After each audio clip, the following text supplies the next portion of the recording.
Richard Eliezer Budiang Lumiu dengan pidana penjara selama 1 tahun dan 6 bulan. Vonis hakim terhadap terdakwa pembunuhan berencana Yosua Richard Eliezer telah diputuskan. Hukuman 1 tahun 6 bulan penjara lebih ringan dari tuntutan jaksa 12 tahun penjara. Menurut majelis hakim, vonis diberikan karena sejumlah pertimbangan. Satu hal yang memberatkan adalah Eliezer tidak menghargai keakrabannya dengan Yosua. Hal meringankan adalah Eliezer saksi pelaku yang bekerja sama, bersikap sopan, termasuk menyesali perbuatan. Satu hal yang paling menonjol adalah adanya pemaafan dari keluarga korban Yosua Huta Barat. Berbeda dengan terdakwa lainnya, vonis terhadap Ferdy Sambo jauh di atas tuntutan jaksa. Sambo divonis mati lebih berat dari tuntutan jaksa penjara seumur hidup. Mengadili, menyatakan terdakwa Ferdy Sambo SH MH telah terbukti secara sah dan meyakinkan bersalah melakukan tindak pidana turut serta melakukan pembunuhan berencana dan tanpa hak melakukan tindakan yang berakibat sistem elektronik tidak bekerja sebagaimana mestinya yang dilakukan secara bersama-sama. Menjatuhkan pidana kepada terdakwa tersebut oleh karena itu dengan pidana mati. Menurut pertimbangan hakim, hal memberatkan Sambo diantaranya membunuh ajudan sendiri. Perbuatan Sambo dinyatakan menimbulkan kegaduhan dan tidak sepantasnya dilakukan oleh seorang Kadif Propam Polri. Sambo juga dinilai mencoreng institusi Polri. Sambo menyeret anggota Polri lainnya terlibat dan tidak mengakui perbuatannya. Tidak hanya Sambo, vonis terhadap Putri Chandrawati juga lebih berat dari tuntutan jaksa. Putri divonis 20 tahun penjara, sementara tuntutan jaksa hanya 8 tahun penjara. Menyatakan terdakwa Putri Chandrawati terbukti secara sah dan meyakinkan bersalah melakukan tindak pidana turut serta melakukan pembunuhan berencana. Menjatuhkan pidana terhadap terdakwa Putri Chandrawati dengan pidana penjara selama 20 tahun. Menurut hakim, hal yang memberatkan vonis adalah Putri seharusnya memberi contoh di Bayangkari. Putri juga dianggap tidak mengakui kesalahan dan memosisikan diri sebagai korban. Pakar hukum pidana Jamin Ginting menyebut hakim menggunakan pendekatan hukum progresif dalam memberi vonis. Ada 3 hal yang menjadi indikasi independensi hakim dalam memberikan keadilan. Pertama, yaitu adanya kedudukan GC yang diakomodir oleh pengadilan dan diberikan suatu pemidanaan sesuai dengan pasal 10A yang paling terkecil di antara para terdakwa. Nah, itu sudah dilakukan, bahkan selain itu pemberian yang paling terkecil di antara terdakwa tersebut memberikan ruang bagi keadilan masyarakat ataupun social justice dengan adanya amicus curiae yang disampaikan oleh masyarakat guna mengawal ini. Itu yang kedua, diakomodir. Yang ketiga adalah hakim memberikan suatu putusan yang berbeda dengan dakwaan jaksa penuntut umum. Terjadi disparitas dari hukuman, apakah yang memberatkan, apakah yang meringankan. Nah, 3 hal ini menunjukkan apa? Independensi daripada hakim dalam memutuskan. Jadi dia melihat keadilan itu sebenarnya buat siapa? Keadilan itu adalah buat para korban, buat pelaku, dan juga negara tidak dirugikan. Dan itu sudah dipertontonkan hari ini, sudah ditunjukkan kepada hakim yang sangat mulia ini, yang sangat kita puji ini, begitu. Menko Polhukam Mahfud MD juga mengapresiasi keberanian majelis hakim atas vonis terhadap Eliezer. Rongrongan yang mungkin ada untuk membuat putusan tertentu tidak berpengaruh kepada hakim, sehingga saya lihat putusannya menjadi sangat logis. Tentu menurut saya berkemanusiaan, ngerti denyut-denyut kehidupan. Biasanya penuh tekanan menjadi tidak bagus. Tapi kalau ini tidak terpengaruh oleh public opinion, tetapi dia memperhatikan public common sense. Sementara itu, Kejaksaan Agung menyatakan tidak akan banding atas vonis hakim terhadap Richard Eliezer. Ini berarti vonis hakim akan memiliki kekuatan hukum tetap untuk Eliezer. Tim Liputan, Kompas TV. Saudara, hukum progresif di Indonesia diperkenalkan oleh almarhum Profesor Sacipto Raharjo yang memiliki pandangan bahwa hukum dibentuk untuk manusia, bukan manusia untuk hukum. Apakah majelis hakim dalam perkara pembunuhan berencana Yosua menggunakan pandangan hukum progresif sehingga berani memberikan vonis? Analisisnya kami bahas bersama Abdul Fikar Hajar, pakar hukum pidana Universitas Trisakti. Pak Fikar, selamat malam. Selamat malam, Mbak Levi. Bergabung juga peneliti Institute for Criminal Justice Reform atau ICJR, Iftitah Sari. Mbak Iftitah, selamat malam. Selamat malam. Saya ke Pak Fikar dulu. Pak Fikar, bagaimana melihat perjalanan persidangan hingga kemudian vonis? Ini kan tuntutan jaksa sampai ke vonis jauh sekali perbedaannya. Ya, saya kira seperti juga yang dikemukakan oleh siapa tadi Jamin, ya, ada satu terobosan baru, ya, terobosan bukan dalam pengertian melewati hal yang tidak boleh gitu, tetapi ada progresivitas gitu ya, sikap atau dari hakim ini yang biasanya jika dalam perkara-perkara pidana yang biasa ya umumnya itu ada semacam ada semacam pakem ya, bahwa putusan hakim itu separuh dari tuntutan dari jaksa ya, ditambah sedikit lah. Nah, karena itu terhadap perkara ini saya juga tadinya menaksir ya antara 5 atau 6 tahun gitu ya. Karena separuh dari 12 itu gitu. Nah, tapi ternyata lebih kecil dari itu. Nah, ini ya terobosan dalam pengertian itu, keberanian hakim menggunakan kewenangannya, ya, kebebasannya untuk menilai bahwa seseorang itu memang tetap bersalah, gitu ya, tetapi dengan hukuman yang lebih ringan. Yang diambil oleh hakim sebenarnya nilai-nilai yang terkandung di dalam pasal 51, yaitu ketentuan mengenai perintah jabatan. Ya, cuma kan di pasal 51 itu konsekuensi dari bisa dibuktikan itu perintah jabatan, hukumannya adalah dibebaskan atau dilepaskan gitu. Yeah. Nah, tetapi sepertinya hakim tidak lari ke sana gitu ya. Dia tetap menganggap Eliezer RE ini ya sudah dewasa, tidak sakit jiwa gitu ya. Nah, karena itu juga masih dibebani tanggung jawab pidana, gitu. Tanggung jawab kesalahan pidana. Nah, karena itu kemudian tetap dihukum, tapi dalam porsi yang lebih rendah, karena memang meskipun dia melakukan, tapi tanggung jawab kesalahannya sudah dibebankan pada pelaku yang lain, dalam hal ini adalah orang yang memerintahkan, yaitu Pak FS dan Ibu Putri itu, nah Bu PC itu. Nah, seperti itu, Mbak. Pak Fikar, faktor apa saja yang bisa jadi pendorong hakim sampai berani seperti ini berbeda jauh dengan tuntutan jaksa? Apakah hanya karena kasus ini jadi perhatian publik? Ya, perhatian publik itu menurut saya faktor yang keempat. Faktor yang pertama, ya, menurut saya adalah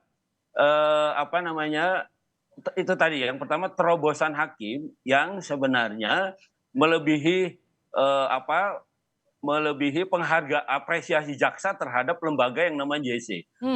Sepertinya jaksa itu tidak ikhlas menerima lembaga JC ini. Ya, padahal JC ini sejak tahun 2006 kan merupakan bagian dari mekanisme hukum acara pidana sebenarnya. Ya, penghargaan terhadap saksi yang mau bekerja sama itu ya harusnya dihukum paling ringan gitu, meskipun tidak dilepaskan atau tidak dibebaskan gitu. Nah, itu satu. Yang kedua, saya kira hakim terbantu dengan adanya amicus curiae, ya.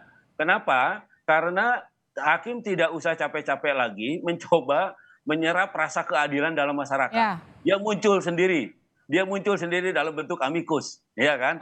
Nah, itu sehingga hakim tidak sulit-sulit ya membaca rasa keadilan di dalam masyarakat. Yang ketiga adalah ternyata ada realitas yang jarang terjadi di dalam satu perkara pidana, yaitu korban memaafkan pelaku. Nah, ini juga menjadi faktor kalau menurut saya yang dilihat oleh hakim ya. Jadi keluarga korban memaafkan pelakunya. Nah, itu juga sesuatu yang tidak biasa gitu di dalam sebuah perkara pidana. Ya, yang keempat adalah pressure atau perhatian dari masyarakat yang begitu besar. Oke. Ya, saya kira, nah karena itu kemudian hakim bekerja dengan sungguh-sungguh sehingga dia melakukan terobosan-terobosan dan mengaku yang paling penting itu adalah dia mencoba mengambil atau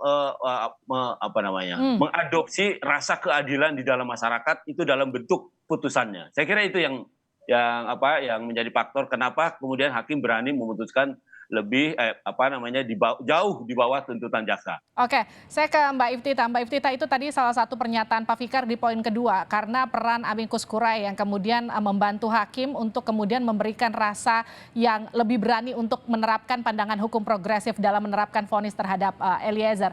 Artinya peran kawan-kawan dari amicus curiae yang lebih dari 120 akademisi dan juga praktisi hukum itu kemudian juga ikut mempengaruhi rendahnya vonis terhadap Eliezer. Bagaimana pendapat dari rekan-rekan ICJR? Ya, kami sangat mengapresiasi terhadap pengadilan negeri Jakarta Selatan dan juga kejaksaan yang telah memperlakukan Baradae sebagai JC, menerima argumen-argumen dan juga pertimbangan yang telah kami sampaikan juga dalam amikus bahwa Baradae sudah legitimate gitu ya, sudah layak untuk dijadikan JC dan kemudian untuk itu juga layak diberikan penghargaan berupa keringanan hukuman begitu. Jadi kami sangat mengapresiasi hal tersebut untuk satu keadilan bagi Baradae sendiri dan di satu sisi juga untuk ke depan sistem peradilan pidana dalam perlakuan JC harus merujuk pada putusan penting ini begitu ya. Jadi ini adalah praktek baik dari pengadilan dan kejaksaan yang ke depan kami rasa perlu juga untuk dijadikan rujukan dan juga dijadikan gambaran bagaimana kita memperlakukan JC, karena bagaimana pentingnya JC ini dalam mengungkap perkara seperti yang ada dalam peranan Baradae ya, membongkar rekayasa kasus dan juga tindakan obstruction of justice yang itu juga sangat signifikan dalam pengungkapan kasus pembunuhan Brigadir J ini. Oke, Mbak Iftitha, sejak awal kan Eliezer sudah menjadi JC ya, kemudian para amicus curiae ini muncul setelah tuntutan 12 tahun terhadap Eliezer. Seberapa genting saat itu kemudian amicus curiae ini harus hadir setelah tuntutan 12 tahun? Iya, karena waktu itu kami melihat bahwa Baradae masih dituntut lebih tinggi ya daripada para pelaku yang lain. Nah, di sini kita melihat ada kegentingan untuk memberikan informasi dan memberikan kelurusan begitu ya mengenai bagaimana koridor dalam undang-undang, bagaimana JC itu diperlakukan seharusnya berdasarkan undang-undang yang ada, yaitu Undang-Undang Perlindungan Saksi dan Korban, bahwa mereka yang menduduki sebagai JC harus diberikan tuntutan dan juga hukuman yang paling ringan di antara para pelaku yang lain. Dan di sini jaksa sebetulnya dalam tuntutannya sudah mengakui bahwa Baradae dalam hal yang meringankan disebutkan sebagai saksi pelaku yang bekerja sama, dan kemudian untuk itu kami perlu perkuat kembali begitu ya untuk meyakinkan hakim bahwa tidak hanya sampai mengakui Baradae sebagai JC, tapi harus ada reward atau mekanisme penghargaan terhadap orang-orang yang menjadi JC ini, ya ini berupa keringanan hukuman dan juga dalam bentuk penjatuhan pidana yang paling ringan di antara para pelaku yang lainnya. Jadi waktu itu isunya atau kegentingannya lebih ke arah sana ya, dan bagaimana kasus ini menjadi sorotan publik sehingga pesan untuk menyampaikan bahwa bagaimana sistem peradilan pidana kita memperlakukan JC ke depan itu sangat bergantung dari putusan hakim dalam kasus ini, dan kami sangat mengapresiasi untuk itu majelis hakim bisa menangkap pesan itu betapa pentingnya kasus ini dan juga bagaimana memperlakukan JC sebagaimana yang sudah diatur dalam undang-undang, bagaimana mekanisme reward itu penting sehingga hakim dengan kebijaksanaannya begitu ya menjatuhkan pidana yang paling ringan di antara para pelaku yang lain. Pak Fikar, sampai kemudian tadi kita lihat bahwa pihak kejaksaan kan tidak akan mengajukan banding. Artinya status hukum ini sudah ingkrah begitu kan ya Pak Fikar. Yang kemudian jadi pertanyaan saya, ini kemudian akankah jadi pintu bagi kemudian proses peradilan ke depannya dan juga memulihkan citra peradilan di Indonesia? Ya, dalam dunia hukum, penegakan hukum ya, ketika ada satu putusan yang kemudian diterima oleh para pihak, itu konsekuensinya adalah putusan itu mempunyai kekuatan hukum tetap dan pasti kan begitu ya. Nah, dia akan ini sesuatu bukan yang baru sebenarnya, tetapi pengembangan keberanian aja saya bilang, karena masih dalam koridor kekuasaannya, masih dalam koridor kewenangannya hakim juga gitu ya. Ya dia tidak melompat melompati satu aturan atau apa. Sebenarnya tidak. Ini hanya bagian yang mestinya bisa dimaksimalisir gitu ya ke depan, tetapi kita tahu bahwa hakim juga meskipun teorinya itu dia bebas nilai atau maksud saya dia punya kemandirian gitu ya, tetapi memang dalam kenyataan kan memang banyak faktor yang mempengaruhi gitu ya, termasuk yang umpamanya yang dikemukakan oleh Pak Profesor Mahfud gitu ya, ada pengaruh yang besar dari sana sini. Nah, itu Pengadilan Jakarta Selatan sudah bisa menunjukkan sebagai sebuah pengadilan yang berjalan dengan kemandiriannya. Nah, karena itu ini harus kita pelihara. Maksud saya harus diteruskan ya, tradisi ini harus diteruskan oleh hakim-hakim ke depan ya, dengan kesadaran bahwa kemandiriannya harus murni dilakukan dalam rangka penegakan hukum gitu ya, bukan umpamanya dalam rangka yang lain gitu. Apalagi umpamanya ada pengaruh-pengaruh yang lain, terutama dalam perkara-perkara yang tidak diperhatikan oleh masyarakat gitu. Nah, karena itu kemudian saya bilang perhatian masyarakat itu menjadi faktor juga sebenarnya, ya, menjadi faktor juga.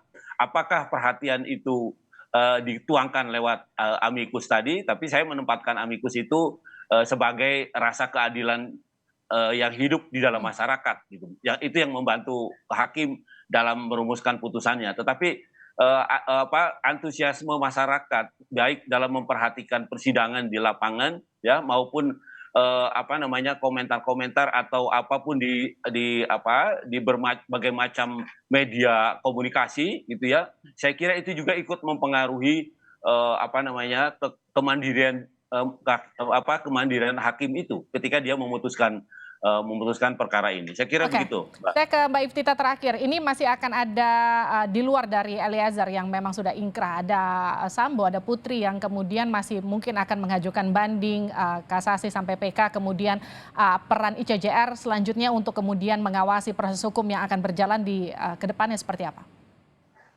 Iya, kami untuk perkara yang lain atau untuk vonis dari pelaku-pelaku yang lain mungkin kami cukup menyayangkan ya sebetulnya ya terhadap vonis pidana mati yang dijatuhkan kepada Verdi Sambo.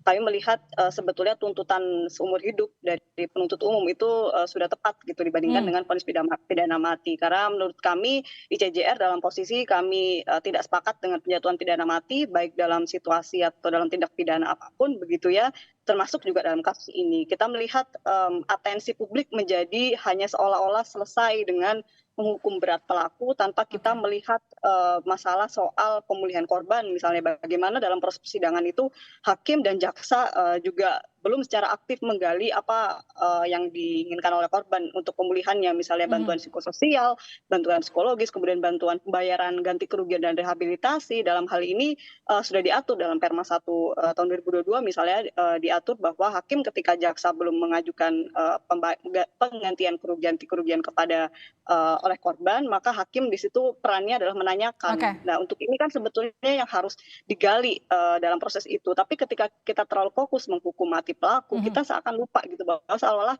keadilan itu hanya selesai dengan menghukum mati pelaku, tapi kita lupa dengan proses pemulihan korban itu yang sangat disayangkan di banyak kasus pidana mati, termasuk di kasus ini pun juga demikian gitu, terlupakan. Kemudian di isu yang lain soal reformasi kepolisian juga ini juga menjadi hal yang penting begitu. Bagaimana kita akhirnya melihat bahwa publik sudah marah, kemudian pelaku high level Polri begitu ya sudah dihukum dengan maksimal, tapi bagaimana dengan sistem perbaikan dari sisi institusi Polri? Nah, ini juga yang perlu didalami ke depan. Terima kasih Abdul Fikar Hajar, pakar hukum pidana Universitas Trisakti. Terima kasih juga peneliti dari ICJR Iftita Sari telah bergabung bersama kami di Sapa Indonesia Malam.